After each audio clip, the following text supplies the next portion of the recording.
In this lesson, we're going to look at complex sentences for IELTS writing.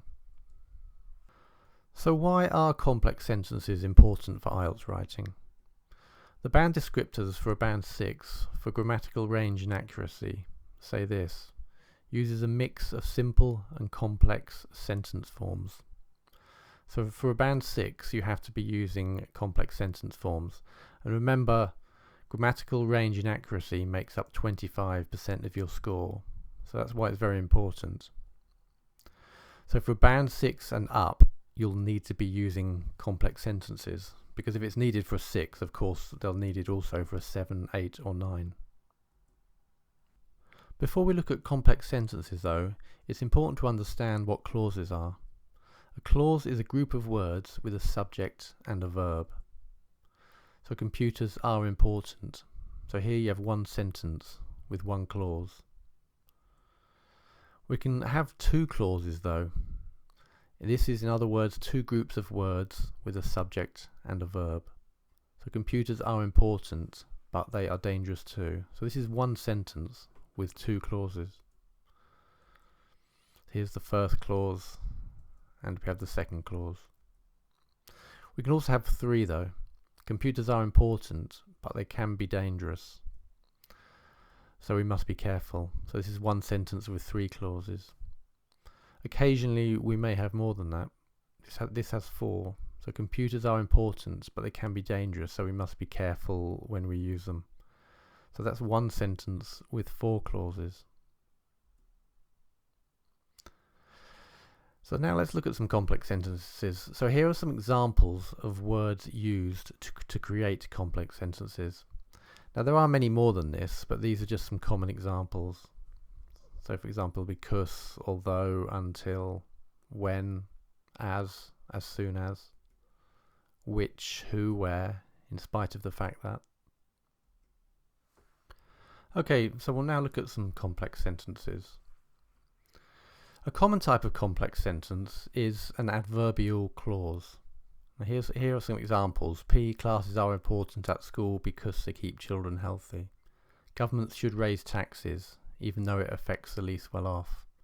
Children should leave the parental home as soon as they are 18. Some people still own guns, despite the fact that gun ownership is illegal. So in these examples you can see the subject is in green, the verb is in blue, and the linking word, or subordinating conjunction as they are called in adverbial clauses, is in red. Now these have an independent clause, but they also, underlined here in red, have a dependent clause. And we'll look at the differences between these in a minute. With adverbial clauses, it's important to know that you can switch them. So the dependent clause can also come first. So PE classes are important at school because they keep children healthy. But in this second example, because they keep children healthy, PE classes are important at school. So in this case we have the dependent clause first and then the independent clause. Here's another example. So here you can see the dependent clause is second, however we can switch that around.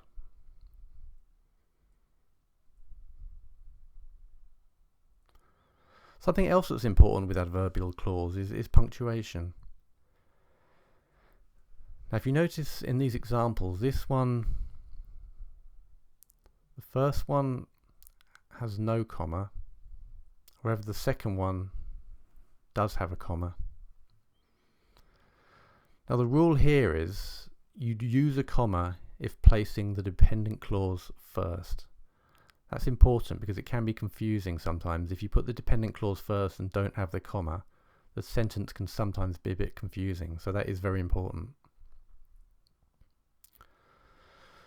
So what's the difference between independent and dependent clauses?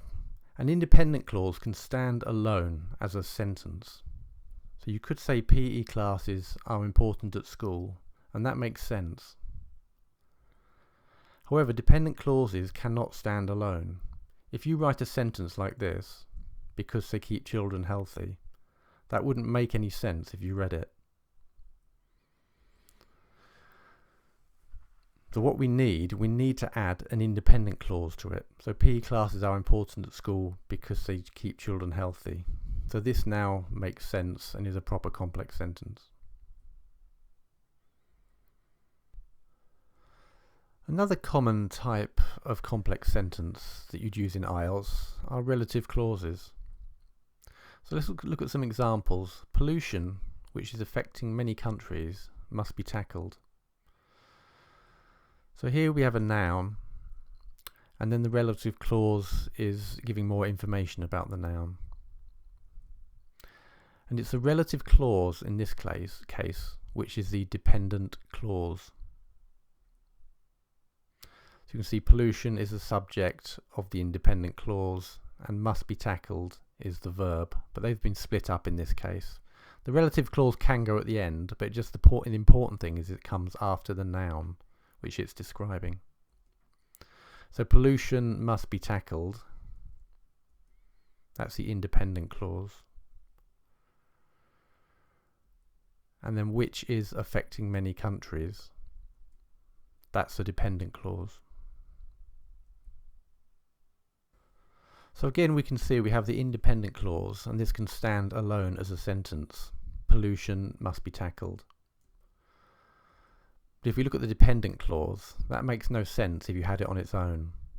If you just said which is affecting many countries, that would not make any sense. So it needs the independent clause. Pollution must be tackled. So it now makes sense. Another type of complex sentence that you might commonly use in IELTS is the noun clause. Now there are many different types of noun clauses, and you can see them in different kinds of structures.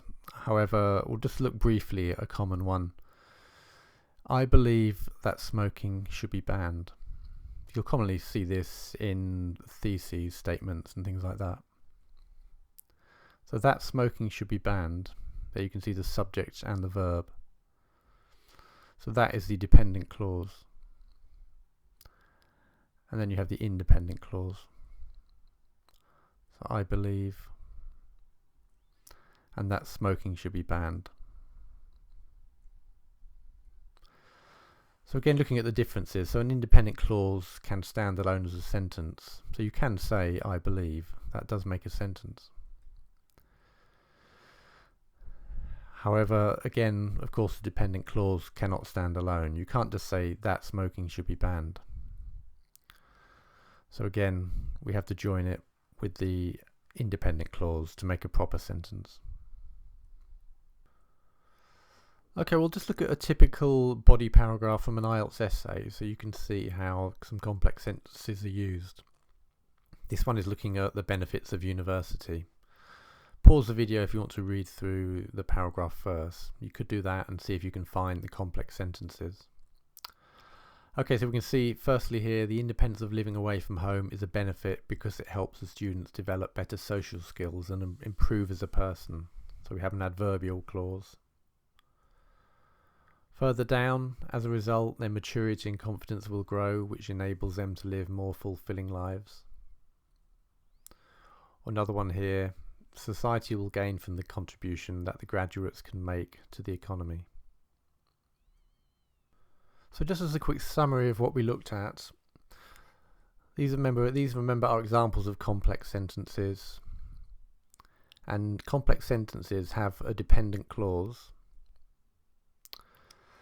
and they also have this joined together with an independent clause.